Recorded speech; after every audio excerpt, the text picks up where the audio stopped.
My story begins in 1928, when a previously completely unknown painting turned up on the London art market. It belongs to a Major Henry Howard of Surrey. Here's Henry Howard. At this point, he's 45 years old. His father has just died, left him a large estate, and he's selling off a lot of it in a hurry. There are death duties. He has 5 young daughters. His marriage is about to come to an end. He needs to raise cash. He's also seriously knowledgeable about art. He's a scholar, a connoisseur, an expert on Wenceslas Holler, the 17th century Bohemian engraver. And he's inherited a fantastic family collection of paintings, including lots of first-rate 18th century portraits, English portraits, by Thomas Gainsborough, by Reynolds, Arthur Davis, John Opie, Cosway, many others. As a painting, this one is not in the same league, and Henry Howard isn't attached to it. But it does come with an intriguing backstory. Most of his family's wealth originally came from sugar plantations worked by enslaved people in 17th and 18th century Jamaica. And this canvas had been owned by the family's famous ancestor, Edward Long, of whom they're very proud, an 18th century planter and writer about Jamaica. And so in the autumn of 1928, Henry Howard takes the painting to a London dealer. He explains that it had belonged to Edward Long, that it was painted in Spanish Town, the capital of Jamaica, and that it showed a man called Francis Williams, about whom Long had written a whole chapter in his 1774 massive History of Jamaica. Not only that, but when Long was writing that chapter, he had this painting in front of him and was describing it. The dealer is, of course, delighted by all this information, and he uses it to advertise the picture. He prints brochures, he takes out a full-page advertisement in Country Life. Here it is. At the top is the picture, and below is a lengthy extract from Long's chapter about Francis Williams. Verbatim, very tiny print, but you can read it easily. It's the first quarter of that chapter, contains almost everything that Long actually says about Williams. And in the advertisement, that's the only description given of the picture. To the Howard family and to the dealer Jack Spink, Long's words explain the painting. The problem is that Long was in fact Williams's greatest enemy. His 10-page chapter is the only detailed contemporary account of Francis Williams written by someone who'd actually met him. But it was also a deeply hostile, malicious hatchet job, full of lies and half-truths. And Long's 3-volume History of Jamaica was not primarily a history at all. It was above all a defense of the slave trade and an attempt to prove that all black people were naturally inferior to the white race. So it's deeply ironic that Long is our main source about Francis Williams. During his lifetime, Williams was famous. In the early and mid-18th century, he may well have been the most famous black person in the world, at least among educated English-speaking people. He was rich, he was a gentleman, he was a scholar, he was celebrated as a clever and accomplished person. And even after his death in 1762, his memory lived on.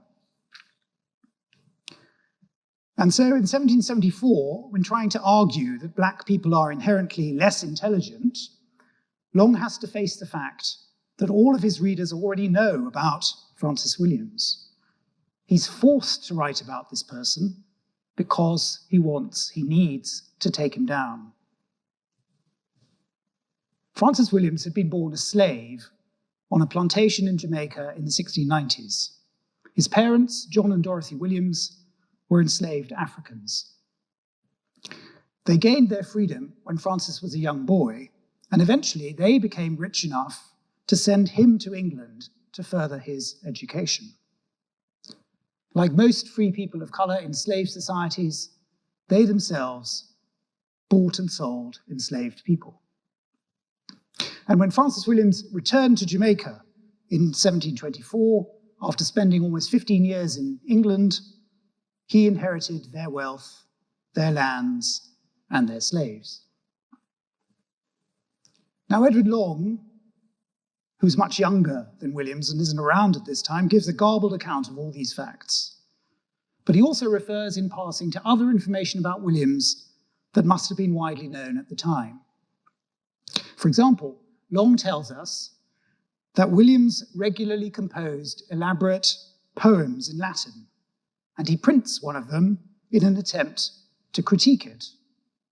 It's a long series of verses addressed to the Scottish politician George Haldane, who in 1759 arrived in Jamaica as its new governor. The first half of the poem is a eulogy of Haldane, but the second half is really remarkable because it's all about Williams himself, about the speaker, about the author.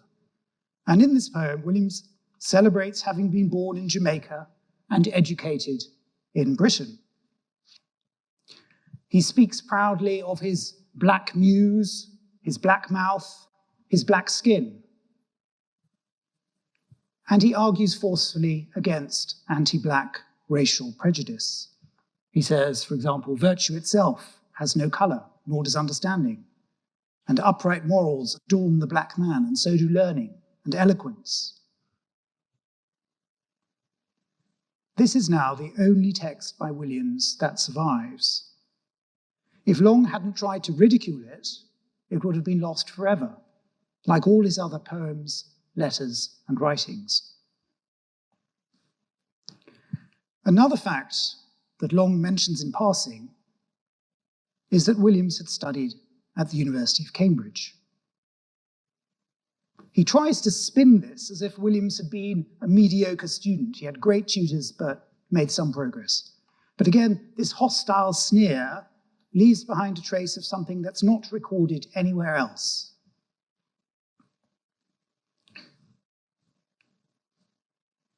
In 1928, no one cares about any of this. The extract from Long's text that is supposed to explain the picture is in fact a deeply racist diatribe. It makes fun of a black man presuming to dress as a gentleman or behaving as a scholar or trying to discuss geometry. It also claims that African and, quote, Negro brains couldn't cope with abstract mathematical problems. It would drive them mad. In 1774, when Long penned these assertions, they were deeply controversial. He himself is pushing back against early anti-slavery sentiment. But by 1928, scientific racism has carried the day in England. No one bats an eyelid. They look at this painting, and they read the text underneath, and they see what Long wanted them to see. A ridiculous figure, a black man pretending to be an intellectual. In 1928, the National Portrait Gallery says it's not interested in acquiring this picture. It's bought by the V&A because it shows a mahogany table and chair. The museum hangs it in its furniture galleries to illustrate its collection of 18th century woodwork. They literally look past the sitter. This is the curator who's responsible for its acquisition, Harold Clifford Smith. I was very delighted to find this picture of him in the V&A files last week. This is, in fact, the closest to the 1920s of all the pictures I found of him. He's in Serbian costume. Anyway, Harold Clifford Smith dates the picture to around 1735 and announces to the world that it's clearly a mockery of Francis Williams. It's, these are his words, a curious satirical portrait recording a failed experiment in Negro education. For almost a century, this interpretation of the picture has colored how people see it. When it was rediscovered by modern scholars in the 1990s, many distinguished commentators presumed it was for satire. Other scholars have now come to regard it as a realistic portrait. Recently, a great authority, David Beinman, has even proposed that it is a self-portrait painted by Williams himself. But the reason for this huge range of opinion is that we have no hard evidence about anything. The only certainty about this picture is that it shows Francis Williams. But no one has ever been able to discover who painted it, when they painted it, where they painted it, or why it was painted. 2 years ago, the V&A subjected the picture to a lengthy, state-of-the-art scientific examination. Unfortunately, it proved unable to answer any of these questions. Then a few months ago, in frustration, because I've been working on Francis Williams for a while, I asked the V&A for the ultra-high resolution scans that the scientific team had made of the picture's surface. And then, within a few hours of opening those on my computer in Princeton, I found something completely unexpected. And that in turn catapulted me into the most exciting series of discoveries I've really ever made in my career as a historian. Now, this was not a complete fluke, let me reassure you. Many years ago, when I started looking at this painting, 3 things had jumped out at me that no one seemed to have noticed before. And I've been puzzling over them ever since. The problem was, I didn't really know what they meant. I just saw them. And even standing in front of the picture in the museum for hours on end didn't really help. It's behind glass, it's not in great condition anymore, and it's hard to decipher all its intricate details with the naked eye. So all I had was a hunch, a vague hunch, until I started looking at those high-resolution scans. So what I'm going to reveal to you tonight is who painted this picture, when it was painted, where it was painted, and most importantly, what it shows. Because it is, in fact, a much, much more exciting and significant object than anyone has ever dreamed of. So, to explain all this, I'm going to start with a tiny snippet of information from 1771, 9 years after Francis Williams's death. And this tiny snippet appeared in a periodical called the Gentleman's Magazine. In 1771, this may well be the most widely read paper in the Anglophone world. It's very widely read in Jamaica and in England.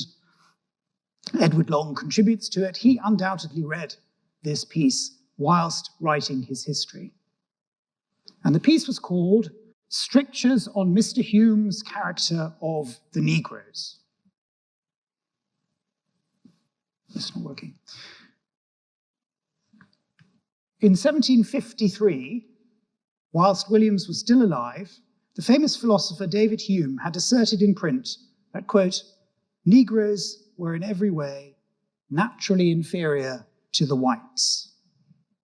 Hume claimed that there never had and never would be even a single individual among them, amongst people of other color, distinguished in either arts or sciences. But to make this argument, he had to deal with the obvious counterexample, the fact of the famous Francis Williams. And so his final sentence took Williams directly into its sights and dismissed him as a subhuman freak. I quote, in Jamaica, indeed, they talk of one Negro as a man of parts and learning.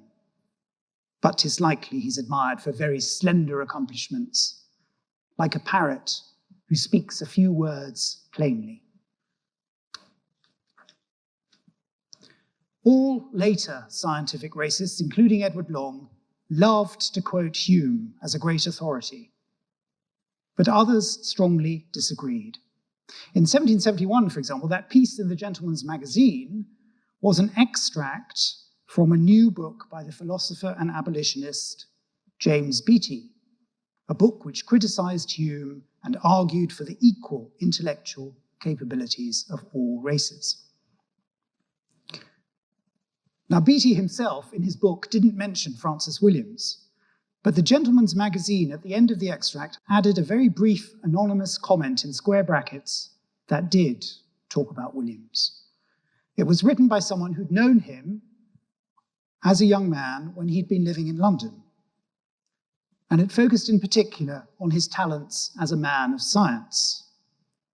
It mentioned that Williams had been friends with several men of science, that he'd attended meetings of the Royal Society, that he'd been proposed for election to the Fellowship of the Royal Society, and that he'd then been, quote, rejected solely for a reason unworthy of that learned body, namely on account of his complexion.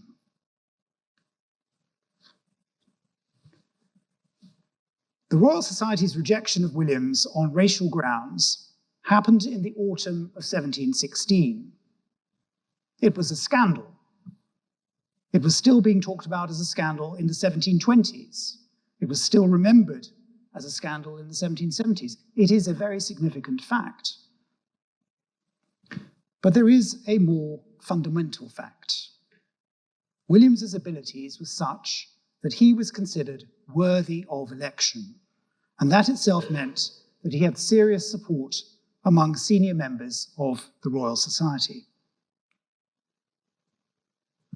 The minutes of the meeting at which he was formally proposed seem to show that.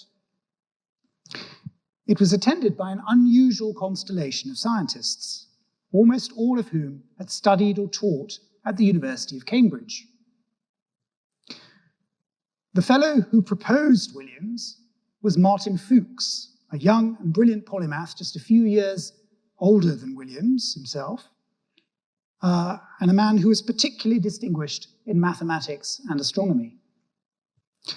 Also present was Fuchs's close collaborator, Robert Smith, another youthful mathematical prodigy who'd just been appointed to Cambridge's Plumian Chair in Astronomy. And there was a third young leading Cambridge Newtonian, James Durin. In fact, he and Robert Smith were not themselves yet fellows of the Society, but had special permission to attend this particular meeting. And then, in addition, there were three older men, already acclaimed as scientific giants. First, William Whiston, Isaac Newton's successor as Professor of Mathematics and Astronomy at the University of Cambridge, and one of the most important exponents of Newton's new theories of physics.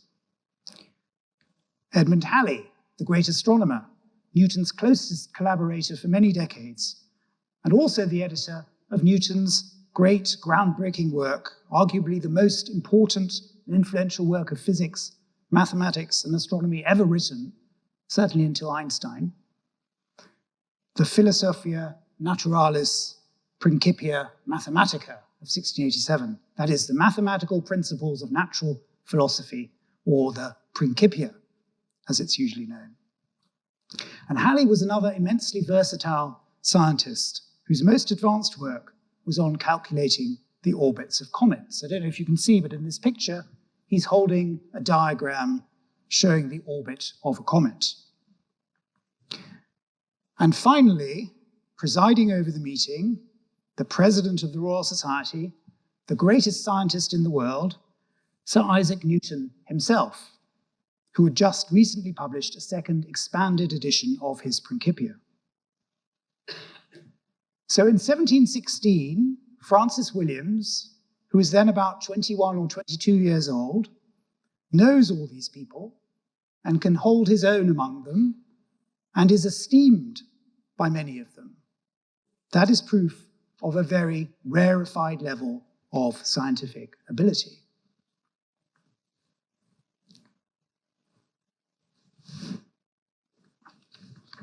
Let me explain that by saying a bit more about Newton's Principia. In the early 18th century, the cutting edge of what we now call science was the study of physical objects and how they behaved both on Earth and in the skies. We now call this physics and astrophysics.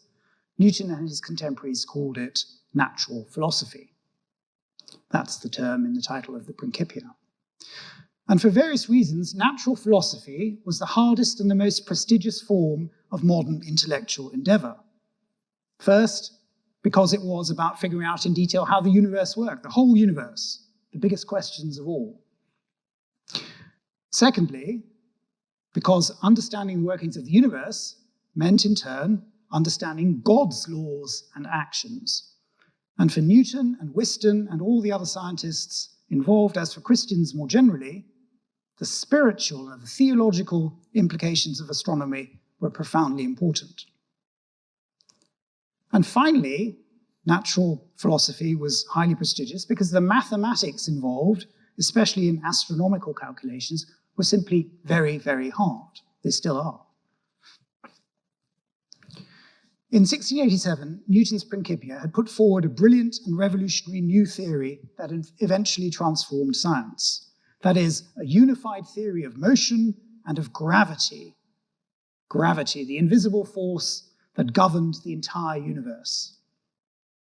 Now, Newton's book was written entirely in Latin, the international language of higher learning, and it used very complicated mathematical formulae that only the most advanced scientists could grasp. Probably there are only a few dozen people in the world who could actually read and properly understand the whole of this book. And the climax of its text, Book 3, is all about applying this new theory to the motions of planets and other astronomical objects. And the most advanced mathematical proofs that Newton proposed in this part had to do not with planets, but with comets. Comets were at the heart of Newtonian physics. And two comets in particular were crucial. The first was the so-called Great Comet of 1680. Newton had observed this himself, and he'd observed that when the comet went behind the sun and disappeared and then reappeared, its trajectory had been strongly bent by some kind of invisible force. That was how he discovered gravity. That was the great breakthrough, the comet of 1680. Has nothing to do with apples, by the way. And here is the final, almost the final page of the first edition of the Principia, where Newton is showing in his own diagram the trajectory of that comet in 1680. Now, throughout Newton's lifetime and beyond, calculating the orbits of comets and understanding their role remains one of the hardest scientific problems of all. Comets travel millions and millions of miles through space. They're very hard to glimpse from Earth. They appear pretty randomly, and their trajectories are always changing. Plus, no one knows what the hell they are, and what they do, and what they mean. So that's why this is a hard problem, but it's also a problem that requires a huge collective international scientific effort. It can only be solved by collating and analyzing huge amounts of data from around the world. In the first edition of the Principia, Newton hadn't even fully been able to explain comets or fit them properly into his theory of gravity. It was Edmund Halley who'd subsequently made a series of breakthroughs. Using centuries of past observational data, he speculated that some comets might not be one-off transitory bodies, but might return every few decades or even centuries. And if that was the case, you could measure the effects on their orbits of the gravity of all the planets that they flew past, especially the huge planets of Jupiter and Saturn. And that, in turn, would explain their changeable trajectories, as well as the variable timing of when exactly they returned past Earth. And so in 1705, Halley predicted that if he was right, one particular comet last seen in 1682, was likely to show up again in 1758. That's the one that soon became known as Halley's comet. And meanwhile, a huge amount remained simply unknown about comets. For Halley and Newton and their colleagues across Europe and North America in the early decades of the 18th century, this remains among the most challenging of all mathematical and astronomical problems. And so when Francis Williams meets these people in 1716, they're in the midst of this. And when Newton revised his Principia in 1713 and then again in 1726, just before his death, he included many, many new observational data about past comets and predictions about their future return. Because Newton had put forward a brilliant revolutionary theory about gravity and how this universal force explained and affected everything in the universe, even comets. But it was just a theory. Only the return of Halley's comet would definitively prove it. And so Halley's comet is the second comet that was crucial to Newtonian physics.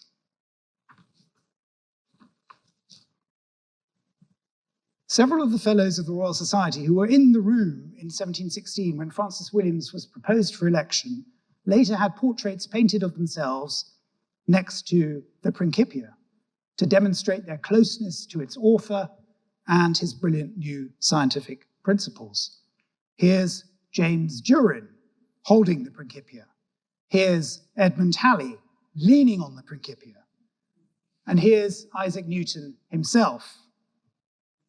Notice all the standard pictorial conventions that symbolize his distinction as a man of learning. There's the bookcase, the table and chair, the celestial globe, and open in front of Newton, his own work, the third and final edition of the Principia.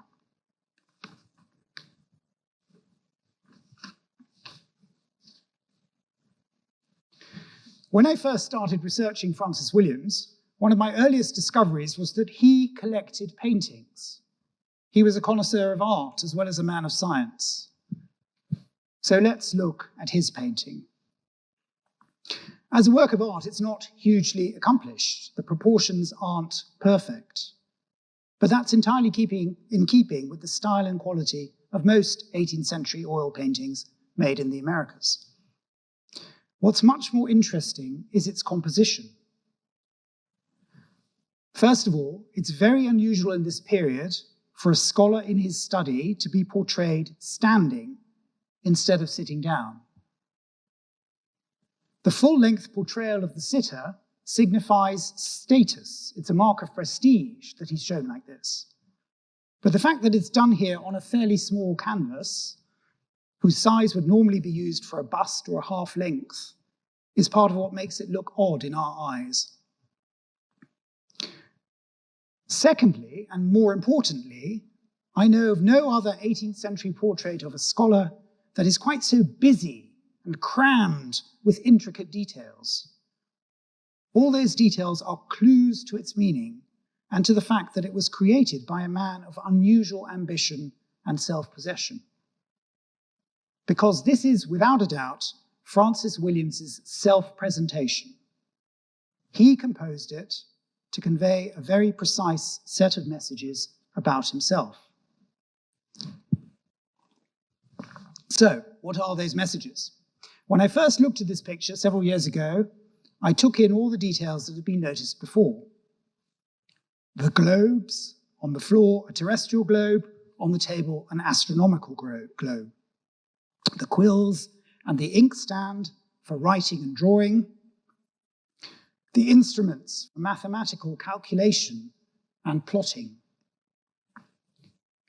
And of course, the bookcase, in which many of the books had names inscribed carefully onto their spines.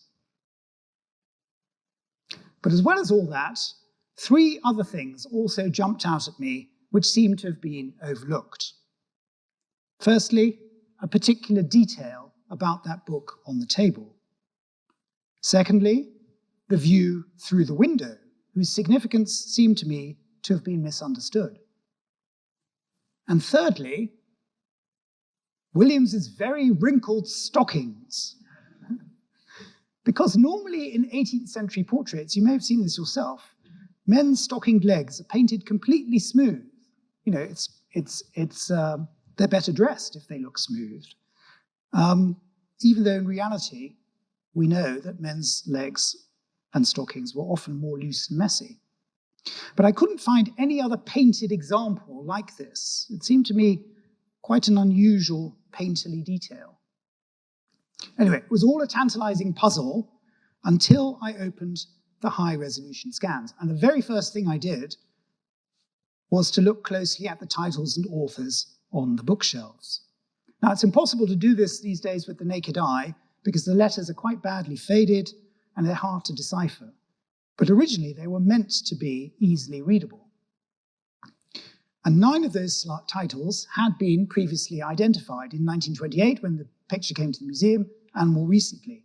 You can see them here. Palladio, the Renaissance architect, Abraham Cowley, immensely popular and famous 17th century poet, Bacon, Boyle, and Newton, great scientists, Milton's Paradise Lost, John Locke, the philosopher, William Sherlock, the theologian, and Paul Rapin, who wrote a very famous History of England published in the 1720s. But peering at the scans, I was able to find many more. And originally, I think as many as 20 of the spines may have been carefully inscribed. Here's the most exciting one I found, and this is the discovery that really began to transform my understanding of the painting. It's this spine. It's a really big, fat book, and that itself, clue. What does the label say? It's very hard to make out. This is ultra-high resolution scan. And the scientific team had a go, and they read this as a C-O-M, and then something illegible, and then an O and an N. And then on the second line, D-I-A-R. I spent more than a day looking for the Commons Diary or something like that. I mean, it sounds plausible. But then, if you look very closely, you can see there is a tiny third line at the bottom. And let me show you what this spine actually says. It took me about 2 days, but I'm going to speed it up for you. I didn't eat for 2 days. But anyway, here we go. The first letter is an I or maybe a J. O, H, N, maybe, and then S-O-N. Okay, here we go. That's what it says. It's Samuel Johnson's dictionary, a huge, very expensive, very prestigious publication. And it's fascinating to know that Francis Williams owned this book and is here in his painting associating himself intellectually with Samuel Johnson and with his great modernizing project for the English language. But the most important fact that immediately jumped out at me was that this book was published in London on the 15th of April, 1755. And so this discovery completely redates the painting. For Williams to have a copy of Johnson's dictionary on the shelf of his library in Jamaica means this painting does not date from around 1735 or 1740, as has always been presumed. Instead, it must have been painted towards the end of Williams's life, between the middle of 1755, when the dictionary would have reached Jamaica, and the summer of 1762, when Williams died. And once I'd made this breakthrough, other things started to fall into place. First of all, this redating suggested to me who painted the picture. The only oil painter known to have been active in Jamaica during these years was a fascinating Anglo-American artist called William Williams, who was then in his early 30s. Here's an undated self-portrait by Williams, possibly from the 1760s. Now, William Williams was born in Bristol, was normally based in Philadelphia at this time, where he worked for the theatre, painting sets and backdrops, and in a boatyard, painting ships. But he also made landscapes and portraits. He collected engravings. He studied the lives of the great artists. He wanted to be a great artist himself. He was the earliest teacher of Benjamin West, who later succeeded Joshua Reynolds as president of the Royal Academy. And throughout his life, William Williams kept a very careful, detailed list of every painting he ever made. Unfortunately, it's been lost. But someone in the early 19th century jotted down a summary of it. Now, in the late spring of 1760, Williams traveled from Philadelphia to Jamaica to offer his services as an artist. Oops, yes. During his months in Jamaica, he painted 54 paintings. He's a very precise man. None of these paintings has ever been found, but I am certain that this is one of them. There's, in fact, it turns out, a scientific test that could prove this, because Williams prepared all of his canvases with a very unusual and distinctive triple layer of underpainting. Probably learned this from working in a boatyard, where you really need to get things properly primed before you start. And I'm pressing the V&A to undertake this scientific test as soon as possible. But meanwhile, the reason for my certainty is stylistic. William Williams's later paintings are increasingly grand and assured in their handling of human figures. Here's three of them. The portrait of Francis Williams is earlier than these paintings. And what we can see is that there are clear similarities of composition, but also the handling of the sitter's body and hands and legs seems less assured in the Francis Williams painting. However, in that respect, the Francis Williams painting is comparable to the only other documented and dated early painting by William Williams. Here it is. On the left is his portrait of the radical Quaker abolitionist Benjamin Lay, painted for Benjamin Franklin in Philadelphia, probably in 1758, just before William Williams travels to Jamaica. And what jumped out at me immediately is the great similarity in the handling of the legs and the feet, and of the stockings, in fact. In both cases, we see the very same distinctive treatment, the wrinkled stockings wound around spindly legs. Now, there's a huge amount more to be said about the painter William Williams. For example, his earliest known portrait, which now no longer survives, but was engraved, was of a Mohawk Indian chief, proudly dressed in European clothes. Here's that engraving on the left.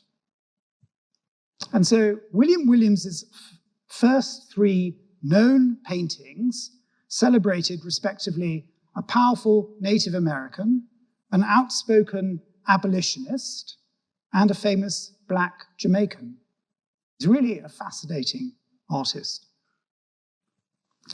But today I want to keep the focus on Francis Williams. I'm going to give you some more evidence in a minute for why this picture dates from 1760. But let's just pause for a moment to take in the significance of that date. What are we looking at in this painting? Firstly, this is Francis Williams after David Hume's vicious, public, racist attack on him in 1753. Williams will have been very well aware of that attack. And the painting is a rejoinder to it. It demonstrates that its sitter is indeed a man of parts, someone of learning and accomplishment in many fields. Secondly, this is Francis Williams just a few months after writing his 1759 Latin poem to George Haldane, with its eloquent arguments about the nobility of Black people and Black minds. Thirdly, this is Francis Williams during exactly the period that he knew and interacted with Edward Long, a much younger, newly arrived English planter come to seek his fortune in Jamaica. Fourthly, this is Francis Williams himself, a planter and slave owner, in the middle of the bloodshed and horror of Tacky's revolt, a huge uprising of thousands of enslaved people that took place in Jamaica in 1760. This image was painted as the island of Jamaica was under martial law, and the planters and their free black maroon allies were attempting to put down the largest slave rebellion the British Empire had ever seen. Of course, there's no trace of this in the painting. No other figures disturb the composition. Through the window, everything is calm and at peace. But the knowledge of that bloody context reminds us of everything that is omitted from this view as from any equivalent 18th century painting. Reminds us of the dark side of the landscape, to use John Barrell's great phrase. And finally, this is Francis Williams at the end of his life, in his late 60s, almost 70 years old. It's always been supposed that by this point, at the end of his life, Francis Williams had fallen on hard times and didn't own many possessions anymore, was living in a rented house in Spanish Town. This portrait disproves that. In 1760, Francis Williams is rich, confident, unbowed, and at the height of his intellectual powers. In other words, the redating of this painting completely changes our understanding of the arc of his life and career. Let me show you very quickly where this picture was painted. When he returned to Jamaica in the 1720s, Francis Williams inherited a large landed estate called Frog Hall. Where was Frog Hall? A few months ago, I found the exact spot and stood close to where Williams's house must have been and where this portrait was undoubtedly painted. It's on a high ridge to the northwest of Spanish Town, and from Frog Hall, you can see all the way to the sea. You can see Spanish Town in the distance. And so the buildings visible through the window in the painting most likely represent the capital of Jamaica, Spanish Town, perhaps even its central square before the buildings that are now there had been erected. Let me recap. So far, I've proposed that this painting was made in 1760, that it was painted by the artist William Williams, and that it shows Francis Williams in the library of his estate of Frog Hall in the Red Hills, overlooking Spanish Town. And now, finally, I turn to my most exciting discoveries about the meaning of this painting. This picture shows Francis Williams, the scholar of Jamaica, in his study. The objects around him and the titles of the books on the shelves testify to the huge polymathic range of his interests and scholarship. English, Latin, history, medicine, architecture, poetry, theology, philosophy, geography, science, astronomy. It's all there. If that was all that this picture was, a realistic portrait of a mid-18th century black scholar in his study, that would be extraordinary enough. It's the earliest such image in Western art, the first self-presentation of a black person as an intellectual. But in fact, this painting is much more than that. It's a very detailed message from Francis Williams, which its original viewers, I'm sure, would have immediately understood. It says not just, look, this is who I am. It also says, look, this is what happened, and this is what I did. This painting commemorates an event with huge significance for Williams, and not just for him, but for everyone across the mid-18th century intellectual enlightened world. And to explain this, let me turn to the book on the table. That was the second thing that jumped out at me when I first looked at the painting. What is this book? It's very carefully inscribed with 3 clues. At the top it says Newton's philosophy. Secondly, Williams's left hand is resting on a complicated diagram. And finally, this is really the clue that jumped out at me, is that the book in the painting has a very carefully inscribed page number. You can see it with the naked eye.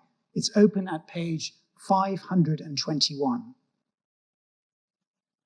Now, the painter's taken some artistic liberties to visualize for viewers what exactly this book is, but the page number clinches it. It means that the book is Newton's Principia itself, the third and final edition. That's the only one that had a page 521. And that page comes almost at the very end of the text, in the culmination of the whole work. And so does the diagram, which resembles a particular image at the start of that late section. So let me explain. In this painting, Francis Williams has Newton's Principia open at its final set of problems and conjectures. It's a section about the hardest mathematical and astronomical problem of all. The highest proof of Newton's theory of gravity and its workings through the universe. That is, how to anticipate and measure and compute the orbit of a returning periodic comet. And remember, the idea that the same comet might return at fixed intervals was itself part of Newton and Halley's new science, but it was just a prediction, a theory waiting to be proved. There is, in fact, one more visual clue in the painting. Pointing down at the pages of the book is a very prominent tasseled golden cord. It's not just prominent, it's arranged in a very odd and unusual knot, which resembles the trajectories of comets around the sun. And this too is directing our attention to the book. So why, in all these ways, is Francis Williams drawing our attention to this particular section of the third edition of Newton's Principia? I think it's supposed to be Principia. I keep slipping up, but anyway. The answer to that problem, to that question, why is he directing our attention in all these ways to this, I think would have been evident to any scientifically literate intellectual in mid-18th century Europe or America. Let me give you an example of such a person. This is the famous American intellectual Ezra Stiles, born in New England in 1727, friend of Benjamin Franklin, minister to white Christians and black Christians alike, and later president of Yale University. In the 1740s, Stiles was an undergraduate at Yale, and at Yale, as at Oxford and Cambridge and Harvard, astronomy was a major compulsory university subject. And a lot of that was about computing future astronomical events, including the trajectories of comets. Now, Stiles was never very good at the hardest maths. He wasn't in Francis Williams's league. But for the rest of his life, he and his friends remained in thrall to astronomy in general and comets in particular. And part of the reason for that was that for Stiles, as for Newton and Halley, and probably for Williams, comets were not just scientifically interesting, but also theologically. What they were made of, what exactly they did, was mysterious, but surely part of God's providential plan for humanity. So in 1770, as a clergyman, Stiles sat for this portrait. And in his diary, he explains that the various symbolic details depicted around him showed who he really was, much more than just the image of his face. As he put it, these emblems are more descriptive of my mind than just the effigies of my face. So Stiles designed this picture. He told the painter what to draw, just like Francis Williams designed his portrait. What is the first book on the shelves behind Ezra Stiles? It's Newton's Principia. And what is the curious symbol on the pillar next to him? It signifies Newtonian physics. That long elliptical shape is the trajectory of a comet. Throughout the decades of Ezra Stiles' childhood and early adulthood, the 1730s and 40s and 50s, excitement about the return of Halley's comet built and built, not just among scientists, but among the wider public. The eventual sighting of the comet, right at the end of 1758 and in the spring, the first half of 1759, provoked intense celebration and frenzied activity among scientists across the globe. But unfortunately for the general public, the comet itself proved a rather disappointing sight, even through the most powerful telescopes. It wasn't very easy to see, didn't look like much. The great Parisian astronomer Charles Messier described it as, quote, a very feeble light, evenly spread out around the nucleus. He's got a giant telescope. Sometimes the tail was visible, sometimes not. And often it seems simply to have looked like a very small, luminous cloud in the sky, or just a blurry shape. But we don't really know exactly what it looked like because no pictures were painted or engraved recording its actual appearance. Instead, observers around the world recorded its passage in numerical calculations and by drawing lines on charts. Here are some of Ezra Stiles' many pages of observations.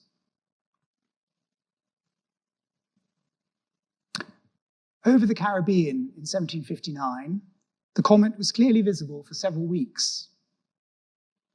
In Barbados, the colonist Thomas Stevenson observed it and wrote to the Astronomer Royal at Greenwich, arguing that Halley and Newton had been wrong. They weren't. In Jamaica, a doctor and planter called Patrick Brown carefully recorded the position of the comet vis-à-vis constellations around it and sent his data to a London newspaper.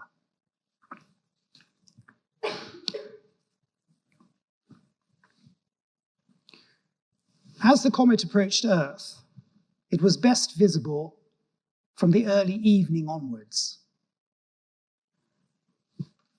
And it came closest to Earth on the 26th of April, 1759. This is what the sky over Jamaica looked like at dusk a few hours later on the 27th of April, 1759, as it's closest to Earth. That night, the comet, as you can see, was aligned particularly with two important constellations immediately below it, the stars of Centaurus and of Crux, also known as the Southern Cross. Those are amongst the most visible stars in the sky in that part of the world. By the spring of 1759, when this famous comet at last reappeared, Newton, Halley, and Whiston were themselves long dead. So was Martin Fuchs, who had proposed Francis Williams for election to the Royal Society when they were both young men, and had himself later become president of the Royal Society. In fact, not very many people were alive who had known and discussed the cutting-edge mathematics of comets with all those great luminaries those many decades ago. Almost certainly no one outside Europe, except Francis Williams. Look again at the window behind Francis Williams. Beyond it, you can see palm trees, a river, thatched colonial buildings. The light coming through the window is bright. It's casting shadows on Williams's legs and furniture. But this is the final clue that jumped out at me when I first looked at the picture, though it took me years to figure out its exact significance. It is not daytime. That bright light is not coming from the sun. The top of the sky is pitch black. There are stars. It's the nighttime. More precisely, it's dusk, a great time to observe Halley's comet during its passage over Jamaica in April and May 1759. In the middle of the sky is what looks to me like a constellation of stars. That is how astronomers plotted the trajectory of comets by reference to particular stars. And page 521 of the Principia is about plotting the changing latitude and longitude of a comet by reference to the stars around it. and above that constellation is a small, furry, white blob. You could easily miss it. For the past century, no one has noticed it. But more than 250 years ago, that blob was very deliberately placed in that exact location. We can see that on the infrared scans of the canvas. Here's an image where I've highlighted for you what's going on. When the painter made his earliest penciled marks on this canvas to plot the composition, he carefully ruled a whole series of lines to show where that white object in the sky should go, and also to mark precisely how it related to the constellation that he was told to paint below. His sitter made sure of that, as his sitter made sure of every other carefully placed detail all around his picture. You are looking at the only painting ever made anywhere in the world of Halley's comet in 1759 on its momentous first predicted return.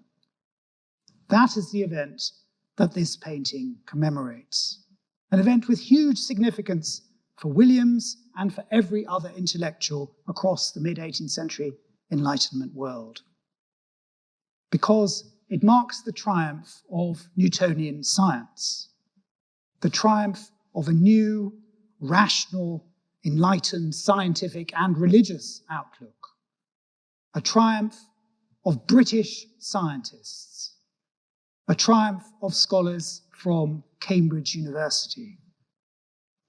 And so this painting is an object with a proud message to all those overlapping enlightened worlds.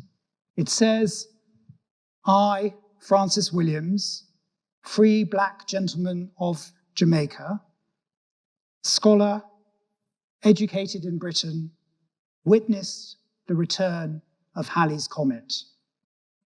And I calculated its trajectory according to the rules of the third edition of Isaac Newton's Principia. On the table are the mathematical instruments with which he has done this. Behind him is the comet.